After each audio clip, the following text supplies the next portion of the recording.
প্রথমবার যাদের নাম ভোটার তালিকা থেকে ডিলিট হয়েছিল, মানে 28শে ফেব্রুয়ারি 2026 যাদের নাম ভোটার তালিকা থেকে ডিলিট হয়েছিল, তারপর বলা হয়েছিল যে 15 দিনের মধ্যে জেলা নির্বাচনী আধিকারিক মানে জেলা শাসকের অফিসে বা বিডিও অফিসে বা অনলাইনে আবেদন করতে। তো অনেকে কিন্তু অনলাইনে আবেদন করেছেন। অনলাইনে যারা আবেদন করেছেন তারা স্ট্যাটাস চেক করতে পারছেন। তারা স্ট্যাটাস চেক করে দেখছে কারো অ্যাপ্লিকেশন অ্যাকসেপ্ট হয়ে গেছে বা কারো অ্যাপ্লিকেশন রিজেক্ট হয়ে গেছে বা কারো অ্যাপ্লিকেশন এখনও সাবমিটেড বাই সিটিজেন অপশানে রয়েছে। তো যারা অফলাইনে ফর্ম জমা করেছেন তারা কিন্তু কোনোভাবেই স্ট্যাটাস চেক করতে পারছেন না। তাই আপনারাও যাতে স্ট্যাটাস চেক করতে পারেন সেটাই আমি আজকে আপনাদেরকে শিখিয়ে দেবো যে কিভাবে আপনারাও স্ট্যাটাস চেক করতে পারবেন। তো ভিডিওটি শুরু করার আগে যারা চ্যানেলে নতুন তারা অবশ্যই চ্যানেলটিকে সাবস্ক্রাইব করবেন, ভিডিওটি ভালো লাগলে লাইক করবেন, আর যদি মনে হয় এটা একটা শেয়ার করার মতন ভিডিও, মানুষকে জানানোর মতন ভিডিও, তাহলে অবশ্যই শেয়ার করবেন। চলুন এবার শুরু করি আজকের মূল ভিডিও। আচ্ছা, প্রথমে যেটা আপনাদেরকে বলবো সেটা হচ্ছে যারা অফলাইনে ফর্ম জমা করেছেন তারা কিন্তু কোনোভাবে স্ট্যাটাস চেক করতে পারবেন না। আপনারা হয়তো বলবেন তাহলে আপনি থাম্বনেলে কেন লিখে রেখেছেন? আমি থাম্বনেলটা লিখে রেখেছি এই কারণে যাতে আপনাদের ইন্টারেস্ট বাড়ে এবং আপনারা এই ভিডিওটা দেখেন। হ্যাঁ, তবে এটাও ঠিক, আপনারা যাতে স্ট্যাটাস চেক করতে পারেন সেই রাস্তাও আমি আপনাদেরকে এই ভিডিওতেই বলে দেবো।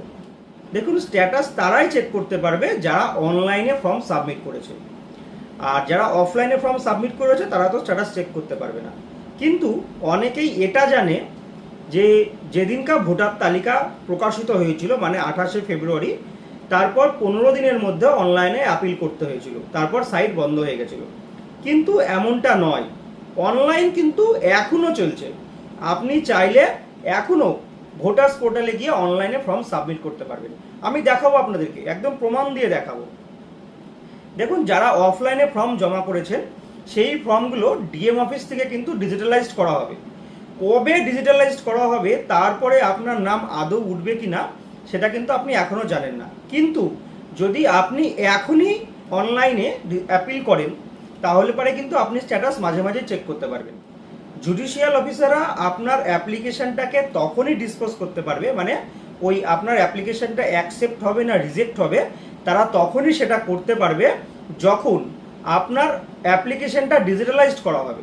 এইবার আপনার অ্যাপ্লিকেশনটা দিনের পর দিন ডিএম অফিস বা বিডিও অফিসে পড়ে রয়েছে, ডিজিটালাইজড হচ্ছে না, কিন্তু অন্যদিকে যারা অনলাইনে অ্যাপ্লিকেশন করে দিয়েছে তাদের অ্যাপ্লিকেশনের কাজ কিন্তু চলছে, অনেকের অ্যাকসেপ্ট হচ্ছে, অনেকের রিজেক্ট হচ্ছে, এটা হচ্ছে।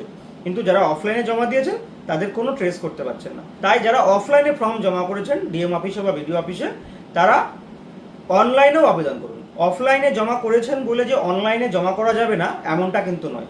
আপনি যদি অনলাইনটা করে দেন তাহলে আপনার পক্ষেও যেমন ভালো, তেমন ডিএম অফিসে বা বিডিও অফিসে যখন তারা হার্ড কপিটা পাবে, আপনার জমা করা হার্ড কপিটা, তারা যখন অনলাইন করতে যাবে তখন কিন্তু দেখিয়ে দেবে যে এটা অলরেডি ডিজিটালাইজড হয়ে গেছে।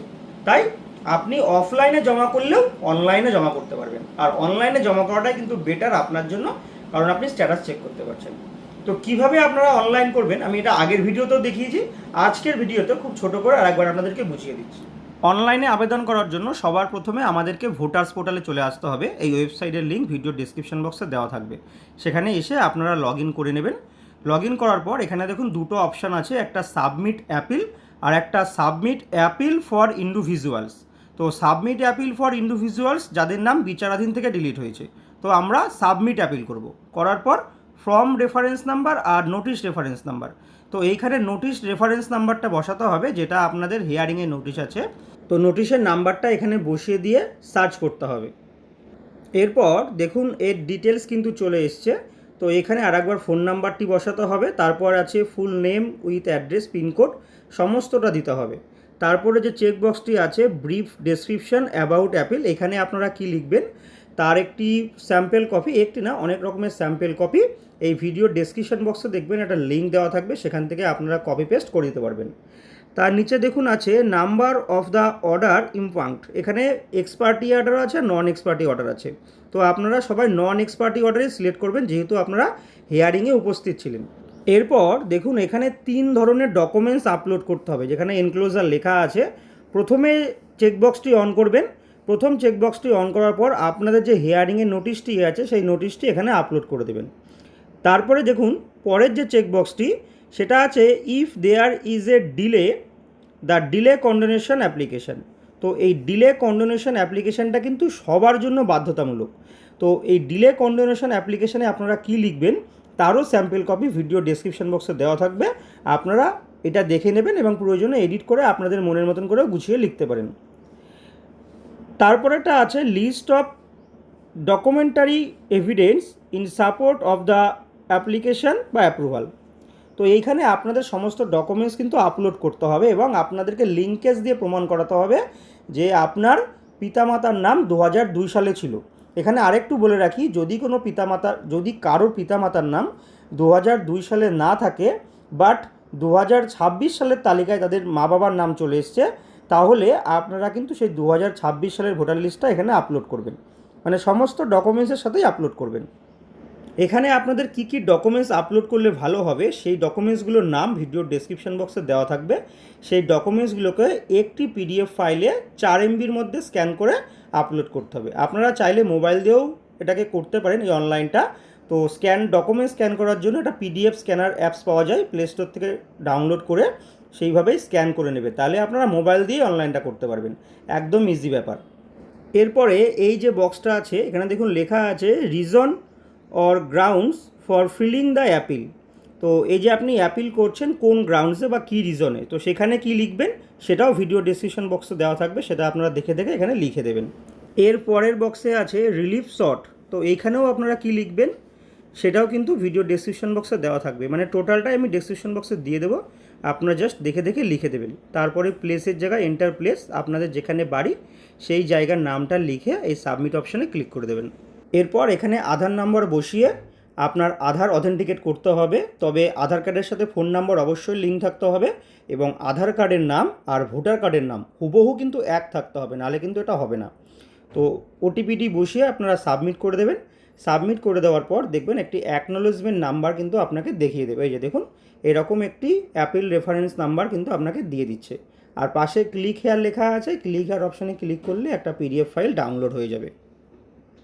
এই যে এরকম একটি পিডিএফ ফাইল ডাউনলোড হয়ে যাবে। তো সেই পিডিএফ ফাইলটি আপনারা প্রিন্ট করে নেবেন। আর এই যে এই ফাইলটার নিচে দেখুন লেখা আছে ডেটটা 13/4/2026। তো আজকেই আমি এটা অনলাইন করে দিয়েছি একজনকে, তাই আপনাদের সাথেও এটা শেয়ার করলাম। আপনারাও অনলাইন করুন এবং নিজেরাই স্ট্যাটাস চেক করে দেখতে পারবেন। তো অনলাইন করার পর আপনারা আরেকবার ভোটার্স পোর্টালে আসবেন। ভোটার্স পোর্টালে এসে এই যে এখানে সাবমিট অ্যাপিল আর তার নিচে দেখুন লেখা আছে ট্র্যাক অ্যাপিল। এই ট্র্যাক অ্যাপিলে আপনারা ক্লিক করবেন।